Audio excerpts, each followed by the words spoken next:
Saudara niat hati membela diri dari pelaku kejahatan, namun tak diduga malah jadi tersangka. Lantaran pelaku kejahatan tewas saat penjaga ternak membela diri dan melayangkan serangan melawan pencuri dengan senjata tajam. Atas tindakannya membela diri, Muhyani ditetapkan jadi tersangka dan terancam dibuih selama 7 tahun. Kejadian ini membuat Muhyani, pria berusia 58 tahun, sempat terpuruk dan tak henti meratapi nasib. Peristiwa ini terjadi pada Februari lalu, saudara, ketika Muhyani mendapati aksi 2 orang pria yang akan mencuri kambing. Tepatnya peristiwa terjadi di waktu subuh ketika Muhyani yang sedang mengurus kebun mendengar ada suara di kandang ternak. Saat itu juga Muhyani langsung memeriksa kandang ternak dan menemukan ada seorang pria yang hendak mencuri kambing yang ia jaga. 2 orang pria melihat aksinya ketahuan, 2 pencuri kaget dan langsung menyodorkan golok ke arah Muhyani. Muhyani pun panik dan spontan membela diri menyerang pencuri dengan gunting yang ia bawa. Kalah duel, pencuri yang masih sadar kemudian kabur. Namun ternyata salah satu pencuri justru ditemukan seorang warga dalam keadaan tidak bernyawa. Atas perbuatannya menghilangkan nyawa orang lain, Muhyani akhirnya ditetapkan jadi tersangka penganiayaan dan ditahan terancam hukuman 7 tahun penjara. Istri Muhyani juga diketahui terpukul, saudara, dan meminta suaminya untuk dibebaskan. Karena ada maling, tolong bantuannya Pak Jokowi. Karena suami saya susah, tulang punggung keluarga. Tolong kepada semuanya.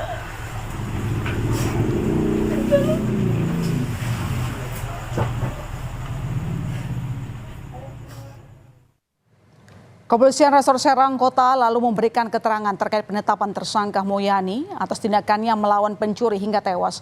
Polisi mengatakan, menurut keterangan ahli pidana, tindakan Muhyani melawan pencuri yang dipergokinya bukan termasuk dalam kategori terdesak. Muhyani dinilai masih punya kesempatan untuk berpikir atau meminta pertolongan tanpa harus langsung menyerang dan menghilangkan nyawa pencuri. Polisi menerangkan tidak hanya Muhyani yang ditetapkan jadi tersangka, tapi rekan maling yang tewas juga ditetapkan jadi tersangka.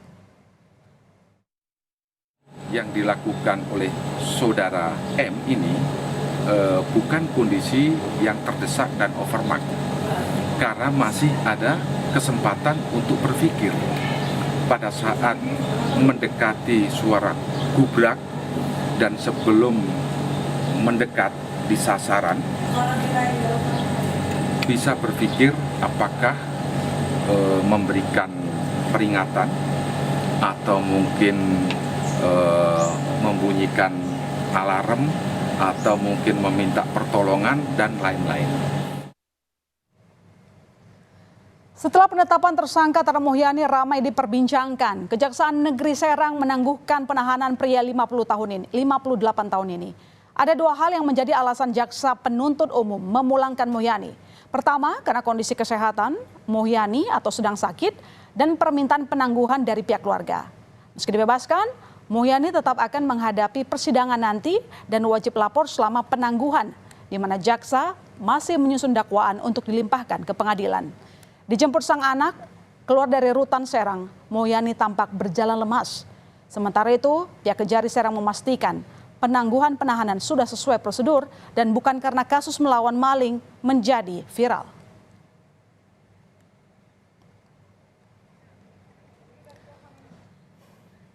Ya, saudara, beginilah kondisi Muhyani usai penahanan tersangka ditangguhkan oleh Kejaksaan Negeri Serang. Ia jatuh sakit setelah terjerat kasus hukum. Jadi tersangka usai melawan maling, Muhyani tak tahan menahan kesedihan. Ia jatuh sakit. Muhyani yakin tidak bersalah dan ingin membela diri saat peristiwa terjadi. Muhyani bahkan meminta tolong kepada Presiden Joko Widodo untuk menyelesaikan masalahnya, membebaskannya dari penjara. Bebaskan saya. Saya tidak di penjara.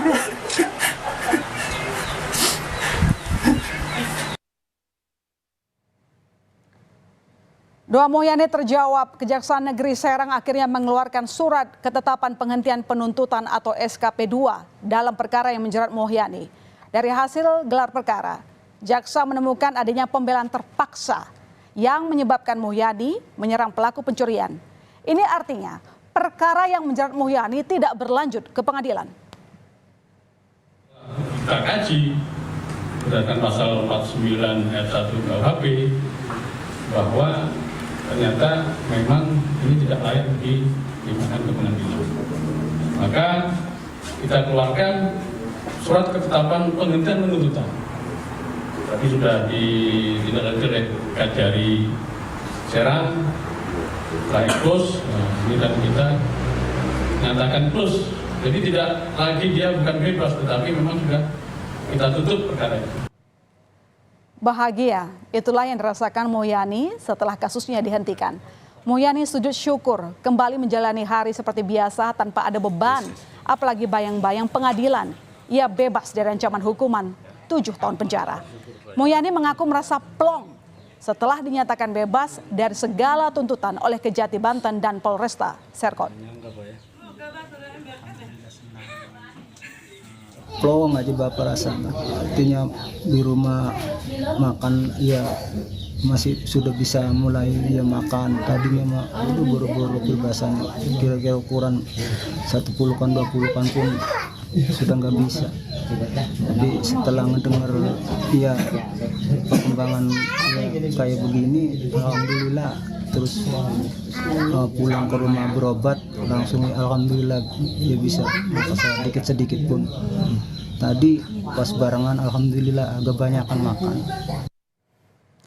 Saudara, kejadian serupa saat berupaya membela diri melawan 4 begal malah jadi tersangka juga pernah terjadi tahun 2022 lalu.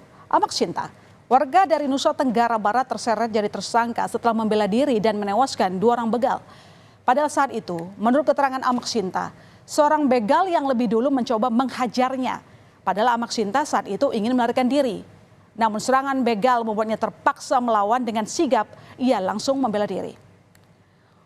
Sudah jatuh tertimpa tangga pula. Inilah sekiranya yang dialami Amak Sinta. Warga Dusun Matek Maling, Desa Ganti Praya Timur, Lombok Tengah menjadi tersangka setelah membunuh 2 orang begal yang hendak merampoknya. Cerita berawal saat Amak Sinta hendak mengantar makanan untuk sahur keluarga yang menjaga ibunya yang sedang dirawat di rumah sakit di Lombok Timur. Saat melewati perbatasan saudara di Desa Ganti menuju Kabupaten Lombok Timur, Amak Santi harus melewati daerah rawan begal. Dan benar saja, di sana dia dihadang 4 begal. Amak mengaku sempat berteriak minta tolong, tapi tak ada warga yang datang. Ia pun melawan para pelaku dengan sebilah pisau kecil yang ia bawa. Dengan pisau kecil itu, Amak berhasil melumpuhkan 2 begal. Sementara 2 pelaku lainnya langsung kabur setelah melihat 2 rekannya tumbang. Bilang saya mau ngantar nasi, dia langsung nebas.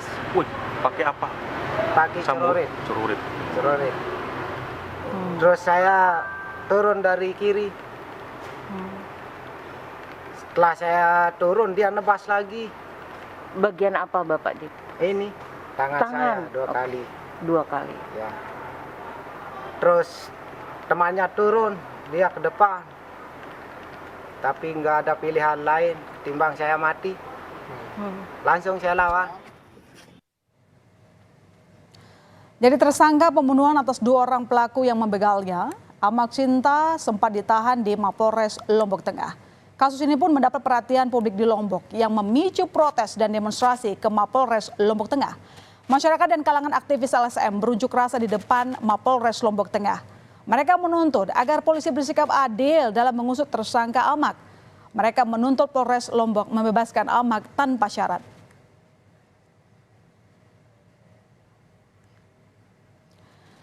Setelah mendapat banyak sorotan dan desakan keadilan bagi Amak, penyidikan kasus korban begal jadi tersangka Amak di Lombok Tengah dihentikan. Kapolda NTB Irjen Pol Joko Purwanto menyatakan Amak bebas dari segala tuduhan. Penyidikan atas kasus dugaan pembunuhan dihentikan. Ditemukan fakta bahwa Amak terpaksa melakukan pembelaan atas dirinya yang diserang 4 kawanan begal. Kapolda akan mengevaluasi tindakan Polres Lombok Tengah yang terburu-buru menetapkan 1 tersangka pada Amak, lantaran menyebabkan 2 dari 4 begal tewas saat dia membela diri. Beberapa hal juga diakui Kapolda bahwa saat pemeriksaan oleh tim penyidik Polres, Amak tidak didampingi kuasa hukum. Pembelaan diri memang diatur dalam pasal 49 KUHP, saudara. Ada beberapa hal yang harus dipenuhi diantaranya. Serangan dan ancaman yang melawan hak, yang mendadak dan harus bersifat seketika. Digarisbawahi bahwa itu seketika. Pembelaan harus bertujuan untuk menghentikan serangan yang dianggap perlu dilakukan berdasarkan asas proporsionalitas dan subsidiaritas. Pembelaan pun harus seimbang dengan serangan dan tidak ada cara lain untuk melindungi diri kecuali dengan melakukan pembelaan. Pasal 49 KUHP digunakan sebagai alasan pemaaf dan bukan untuk pembenaran perbuatan melanggar hukum. Yang perlu digarisbawahi, saudara, membela diri dengan main hakim sendiri itu berbeda. Membela diri dilakukan karena terpaksa atau dalam keadaan luar biasa, seperti yang dijelaskan sebelumnya. Garis bawahi terpaksa atau tidak ada pilihan. Dua kasus tadi seharusnya sudah menjelaskan keadaannya. Sementara main hakim sendiri dilakukan tanpa hak atau melawan hukum. Namun dari kedua kasus tadi juga jadi koreksi bagi aparat untuk tidak terburu-buru menetapkan tersangka.